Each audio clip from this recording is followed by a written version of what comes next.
1 quintal सरसों अपने 5,000 की 6,000 की जा रही है ना अभी। सोयाबीन है, उस पे गेहूं लगा सकते हो। सरसों की फसल लगाओगे तो वो माइनस रह जाएगी, आपकी कमजोर रहेगी वो। क्या है कि देखो गेहूं एक बिना रिस्क की खेती है। किसान भाइयों नमस्कार। किसान भाइयों, रबी की फसल की बुआई के लिए मेरे पास लगातार कमेंट आ रहे हैं, लगातार किसान भाई मैसेज कर रहे हैं। किसान भाई को सबसे बड़ा कंफ्यूजन बना हुआ है कि भाई साहब हम गेहूं लगाएं या फिर सरसों लगाएं, आखिर कौन सी फसल से हम ज्यादा उत्पादन ले सकते हैं, कौन सी फसल हमें ज्यादा प्रॉफिट दे सकती है। तो किसान भाइयों, आज के वीडियो को अगर आपने कंप्लीट देख लिया तो आपको किसी से पूछने की आवश्यकता नहीं कि आपको गेहूं लगाना चाहिए या फिर सरसों लगानी चाहिए। आपको कौन सी फसल ज्यादा उत्पादन के साथ में ज्यादा प्रॉफिट दे सकती है, आपको एक सटीक जानकारी मिलेगी। वीडियो को कंप्लीट देखें, वीडियो पसंद आए तो लाइक शेयर करें, और जिन किसान भाइयों ने अभी तक हमारे चैनल को सब्सक्राइब नहीं किया, चैनल को सब्सक्राइब कर लें। तो आइए किसान भाइयों, आज का वीडियो शुरू करते हैं। सर जी नमस्कार। नमस्कार, राम राम किसान भाइयों। सर जी एक बार छोटा सा परिचय बता दें अपना। मैं बनवारी जी नाडला, मैं नाडला बाबा कृषि फार्म से बिलोंग करता हूँ। मेरा गांव गढ़वासी है, तहसील कोटखावदा है, जिला जयपुर, राजस्थान का रहने वाला हूँ सर जी मैं। जी सर जी, यहाँ पे मैं देख पा रहा हूँ आपका खेत बिल्कुल खाली पड़ा हुआ है और आपने इसको तैयार भी कर रखा है। सरसों और गेहूं की फसल कितने साल से करते हैं आप? देखो, मेरे पिताजी भी खेती करते थे और मेरा पूरा जीवन हो गया, मैं भी खेती करता हूँ। कितनी जमीन में खेती करते हैं आप? सरसों कितने जमीन में लगाते हैं, गेहूं कितनी जमीन में लगाते हैं आप? देखो, मैं 90 एकड़ में खेती करता हूँ और मैं गेहूं की फसल भी करता आ रहा हूँ और सरसों की फसल भी लगातार करता आ रहा हूँ, चला रहा हूँ मैं जीवन से ही सरसों और इनकी खेती। बाकी एक्स्ट्रा खेती मैंने सौंफ की भी करता हूँ मैं कभी कभी। इस बार क्या है कि सौंफ का भाव है नहीं, तो मेरा विचार गेहूं या सरसों का ही है। अभी कंफ्यूजन में चल रहा हूं मैं भी। अच्छा, कि भाई कौन सी लगाएं, गेहूं लगाएं सरसों लगाएं। जी तो सर जी 90 एकड़ में आप खेती करते हैं, सरसों भी लगाते हैं, गेहूं भी लगाते हैं, तो आपसे बेटर कोई नहीं जान सकता कि भाई साहब कौन सी फसल ज्यादा उत्पादन दे सकती है। बिल्कुल बिल्कुल। तो सर जी किसान भाई भी कंफ्यूजन में पड़े हुए हैं, लगातार कमेंट कर रहे हैं सर जी हमें गेहूं लगाएं कि सरसों लगाएं, आखिर कौन सी फसल हमको ज्यादा उत्पादन दे सकती है। तो सबसे पहले तो ये बता दें, जैसे गेहूं किसान भाई लगाना चाहता है तो गेहूं में क्या क्या समस्याएं किसान भाई के सामने आती है, जो जैसे मैन पावर की बात आ गई, पानी की भी बात आ गई, उसके बारे में बताएं थोड़ा पहले। देखो किसान भाइयों, गेहूं में क्या है कि एक तो सबसे ज्यादा तो पानी लगता है इसमें। पानी की 4-5 पानी तो इसमें लग ही जाते हैं गेहूं में। वनस्पत अपन सरसों की देखें तो 2 पानी में भी काम चल जाता है, 3 पानी में लास्ट। तो गेहूं में एक तो ज्यादा पानी लग गया अपना। दूसरी बात यह है कि उधर जाके जो मजदूरों की सहायता से अपन उसकी हार्वेस्टिंग करते हैं तो उसमें भी अपने को बहुत ज्यादा खर्चा आ जाता है। तो गेहूं में तो 2 ये समस्या है जी, जो बाकी किसानों को कमजोर बनाती है। बाकी गेहूं बेस्ट रहेंगे। सर जी कोई भी फसल का चुनाव करने से पहले सबसे पहले चुनाव करना पड़ेगा मिट्टी का, क्योंकि मिट्टी को देख के किसान भाई को ये डिसाइड करना चाहिए भाई साहब हम इस मिट्टी में कौन सी फसल लगाएं। जैसे राजस्थान में कहीं पे रेतीली मिट्टी भी है, कहीं पे काली मिट्टी भी है। एमपी में चले जाएं तो वहाँ पे ज्यादातर काली मिट्टी है। काली मिट्टी अगर हो तो उसमें कौन सी फसल बेस्ट रहेगी? देखो गेहूं बढ़िया रहेंगे उनमें तो। जैसे गेहूं और जो रेतीली मिट्टी में जब गेहूं की बात आती है गेहूं लगाने की, तो उसमें C306 एक किस्म आती है, C306, उनको देसी गेहूं के रूप में बोला जाता है, या 3077, ये रेतीली मिट्टी में काम करेंगे। तो रेतीली मिट्टी में लगा सकते हो, और काली मिट्टी में भी। रेतीली मिट्टी में तो C306 लगाओ, और काली मिट्टी में भी आप 3077 भी लगा सकते हो, ऐसी कोई बात नहीं है। मगर ये 2 किस्में रेतीली मिट्टी के लिए अच्छी रहती है, बेस्ट रहती है ये। सरसों की फसल की बात भी कर लेते हैं, क्या काली मिट्टी में भी सरसों हो जाती है? बिल्कुल हो जाती है, काली मिट्टी में भी सरसों। काली मिट्टी में हो जाती है, बलुई मिट्टी में भी हो जाती है, और दोमट मिट्टी में हो जाती है। सरसों सभी मिट्टी में हो जाती है। कई किसान भाई कमेंट भी करते हैं सर कि काली मिट्टी में जैसे अपन ने सरसों लगा दी, उसके बाद में जब सरसों बड़ी हो जाती है, घनी हो जाती है, उसमें फिर किसान भाई पानी चलाएगा तो पानी काली मिट्टी सोखती नहीं है और उसमें फंगस लगना शुरू हो जाता है। क्या ये बात सही है? बिल्कुल सही है। ज्यादा गीलापन रहेगा किसान भाइयों तो फंगस तो अनिवार्य ही है ही। फंगस हमेशा गीलेपन से बढ़ती है, गीला नहीं रहेगा फंगस नहीं लगेगी जी। इसलिए जिन खेतों में फंगस हो उनमें हिसाब से ही पानी देना है जी, भर भर के नहीं देना, उनमें बहुत ज्यादा नहीं मात्रा में पानी भरना। जैसे काली मिट्टी में क्या है कि पानी भरा ही रह जाता है ना, तो वहाँ क्या जलगलन की समस्या आती है। और जलगलन की समस्या इसलिए आ जाती है कि जड़ में फंगस लग जाता है जी।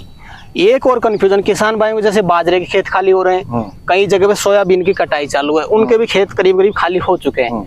किसान भाई ये बोल रहे हैं कहीं यार हमारी सरसों लेट तो नहीं है, सरसों बुआई का परफेक्ट टाइम क्या रहता है सर? 1 अक्टूबर से लेके 30 अक्टूबर तक सरसों का समय रहता है। अच्छा। हाँ, वो क्या है कि उसमें 30 अक्टूबर तक 1 महीने का टाइम रहता है, पीछे आगे पीछे चल जाती है। उसमें थोड़ी सी क्या है कि अपने जो सरसों का बीज लेना होता है वो पीछे किस्म का ले सकते हैं अपन, लास्ट में 30 अक्टूबर तक लगा सकते हैं पर उसमें क्या उत्पादन थोड़ा कम रह जाएगा, बस बात यही है। मगर लगा सकते हैं, ये नहीं कि लगा नहीं सकते। 30 अक्टूबर तक लगा सकते हो, जब नवंबर स्टार्ट हो जाए तो आप नहीं लगा सकते, फिर नहीं लगा सकते। हाँ, फिर वो क्या बहुत ज्यादा उत्पादन घट जाएगा आपके उधर, क्या चेपे की समस्या भी आ जाएगी सरसों में। तो बिल्कुल सर। दूसरी बात गेहूं लगाने की भी कर लेते हैं सर। गेहूं लगाने का सही टाइम क्या मानते हैं आप? गेहूं लगाने का सही परफेक्ट टाइम होता है ना 1 नवंबर से चालू हो जाता है और 15 नवंबर तक आप लगा सकते हो। फिर क्या शीतकालीन आ जाता है तो फिर वो ग्रो होने में थोड़ी समस्या हो जाती है, तो 15 नवंबर तक आप लास्ट कर दो जी। 1 नवंबर से 15 नवंबर का समय सही रहेगा? बिल्कुल सही रहेगा जी। ये बात हो गई सर लगाने की। अब सबसे इम्पोर्टेंट चीज, क्योंकि किसान भाई चाहता है कि भाई साहब ज्यादा प्रॉफिट कौन सी फसल देगी, तो प्रॉफिट की बात जहाँ पे आती है तो सबसे पहले बात आती है खर्चे की, क्योंकि खर्चा कम होगा प्रॉफिट बढ़ जाएगा। 1 एकड़ में किसान भाई सरसों लगाना चाहता है, कितना खर्चा आ जाएगा सर? लगाने का खर्चा बता देगा। देखो पहले तो आपने जो प्रश्न किया ना, ये मोस्ट प्रश्न है, मोस्ट इम्पोर्टेंट जिसको बोल सकते हैं अपन। जब बात आती है मुनाफे की, बचत की, धन की बात आती है ना, तो हर कोई किसान भाई के माइंड में आ जाती है कि यार अपन कौन सी फसल लगाएं, किसमें अपने को प्रॉफिट ज्यादा फायदा किसमें होगा। तो किसान भाइयों फायदे को जिधर देखते हो तो उधर खर्चा भी देखना चाहिए अपने को कि अपने लागत कितनी आ गई, क्योंकि लागत और इनकम माइनस करो, उसमें फायदे में से माइनस अपनी जो लागत आ गई उसको करने के बाद में जो अपने को बचेगा वो शुद्ध मूलधन, वो अपने को शुद्ध लाभ मिलेगा, उस चीज को अपने को देखना है।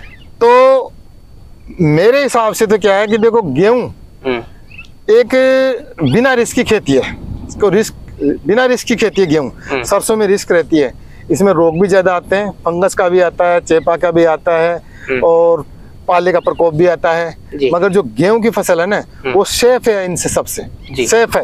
ये रोग नहीं आते इनमें कोई फंगस भी नहीं आती है, कुछ भी नहीं आता है।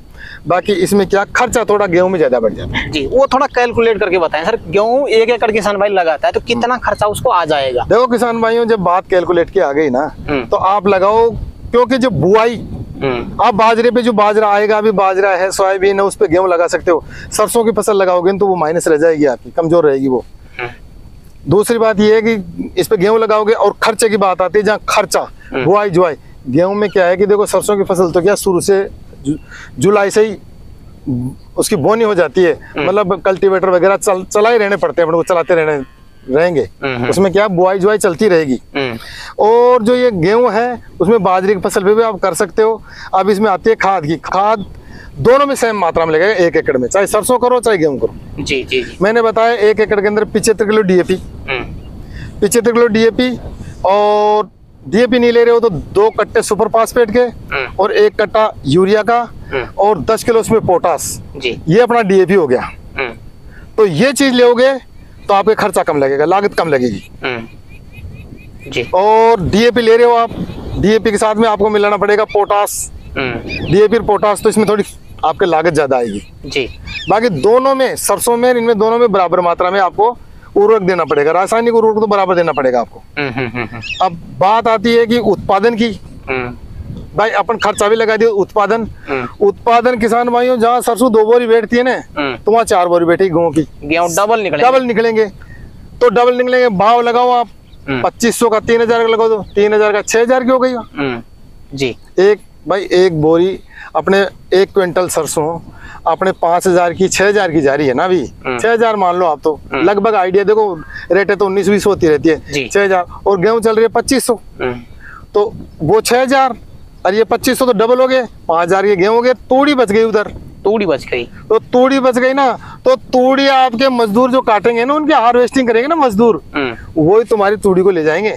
तो क्या कि इसमें खर्चा गेहूं में ज्यादा है, बाकी सेफली फसल है ये, बिल्कुल सेफ फसल है। इसमें आपको ये नहीं कि अपने को आगे जाके हानि उठानी पड़े, सरसों में तो हानि उठानी पड़ सकती है, और सरसों क्या है बिना खर्चे की फसल है, इसमें आपको ज्यादा समस्या नहीं आएगी। एक बार उड़ाई कर दिए 2 ही पानी में काम हो जाएगा, इसमें तो 5-6 पानी लगाने पड़ेंगे, 4 पानी तो आपको मिनिमम लगाना ही पड़ेगा गेहूं में तो। बिल्कुल बिल्कुल बिल्कुल। जी। तो बात बराबर वही आ जाती है बैठ के कि हानि लाभ, कोई भी फसल भालो बराबर सा ही बैठेगा तुम्हारा। इधर क्या आगे गेहूं की रेट ज्यादा बैठती है, उधर क्यों खाकला जो तूड़ी होती है, खाकला जो बोलते हैं उसको, तूड़ी होती है, वो गेहूं के आधे गेहूं के बराबर हो जाती है। जी जी बिल्कुल वो हो जाती है ना, तो वो उधर फिर मजदूर उसकी हार्वेस्टिंग करने ले जाते हैं। मजदूर मतलब उसमें मैन पावर ज्यादा लग जाती है, मैन पावर ज्यादा लग जाती है, और जो सरसों की हार्वेस्टिंग होती है वो बहुत जल्दी हो जाती है, मजदूर उसमें बहुत कम लगते हैं। तो बात वहीं की वहीं आ जाती है। बात पर यह है कि किसान भाई जो गेहूं बाएंगे ना वो हानि कभी नहीं उठाएंगे, जो सरसों बाएंगे वो मौसम की मार झेल सकते हैं, भाई गेहूं वाले नहीं झेलेंगे। बस बात यह है, गेहूं बाएगा वो जीत में रहेगा। यदि मेहनत कर लेगा, वो मेहनत कर सकता है तो गेहूं वाला जीत में रहेगा। सरसों में तो क्या प्राकृतिक प्रकोप बहुत ज्यादा आते हैं।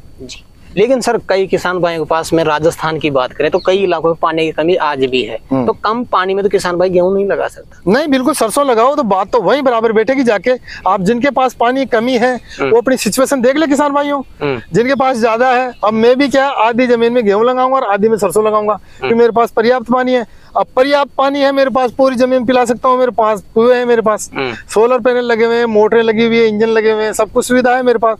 पर उसमें मेहनत ज्यादा है गेहूं में, क्योंकि उधर जाके मैं जब हार्वेस्टिंग करवाता हूँ तो 2-2, 3-3 लाख रुपए मजदूर ले जाते हैं। तो मैं उस समस्या को ध्यान में रखते हुए मैं आधी में सरसों लगाऊंगा और आधी में गेहूं लगाऊंगा मैं। बिल्कुल सर। तो सर जी वीडियो के अंत में क्या निष्कर्ष निकल के सामने है, क्या कहना चाहते हैं? गेहूं लगाएंगे सरसों लगाएं? भाई किसान भाइयों देखो, आपने हमारी चर्चा सुन ली और जो हम बता रहे हैं ना वो दिल से बता रहे हैं आपको, और मेरे तो आप भी समझ रहे हो, हम बातचीत कर रहे हैं, उसी का रिजल्ट आपको देंगे।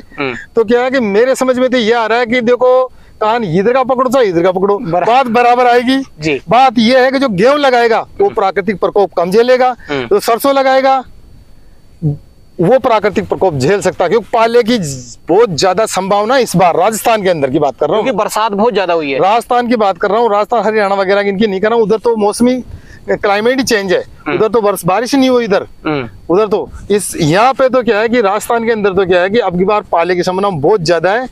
तो अपना क्या है, पाले का बचाव रखते हुए उसमें सल्फर का प्रयोग ज्यादा करें। यदि सरसों बा रहे हो तो सरसों सल्फर का प्रयोग ज्यादा करें, तो पाले को बचाते हुए आप सरसों बाओ तो बो सकते हो। नहीं तो गेहूं क्या है कि गेहूं आपके पास पानी की सुविधा है तो गेहूं करो जी। बात पैसे की आती है, जब धन की बात आती है तो दोनों बराबर आता है। मैंने बता दिया ना, कान अपने है, इधर का पकड़ लो इधर का पकड़ लो, अपना खुद का ही पकड़ा खाएगा। बिल्कुल सर। तो किसान भाइयों राम राम, जय राम जी की जी। तो सर जी आज आपने किसान भाई के लिए समय निकाला और अपना अनुभव आपने किसान भाई तक शेयर किया, उसके लिए आपका बहुत बहुत धन्यवाद। धन्यवाद। जय जवान जय किसान। तो किसान भाइयों जानकारी कैसी लगी हमें कमेंट करके जरूर बताएं। वीडियो पसंद आए तो वीडियो को लाइक करें, बाकी किसान भाई तो वीडियो को शेयर जरूर करें, और लगातार आप सटीक जानकारी चाहते हैं भाई साहब खेती किसानी से जुड़ी हुई, तो हमारे चैनल को सब्सक्राइब कर लें। तो किसान भाइयों आज के लिए इतना ही, मिलते हैं नए वीडियो में, तब तक के लिए जय जवान जय किसान।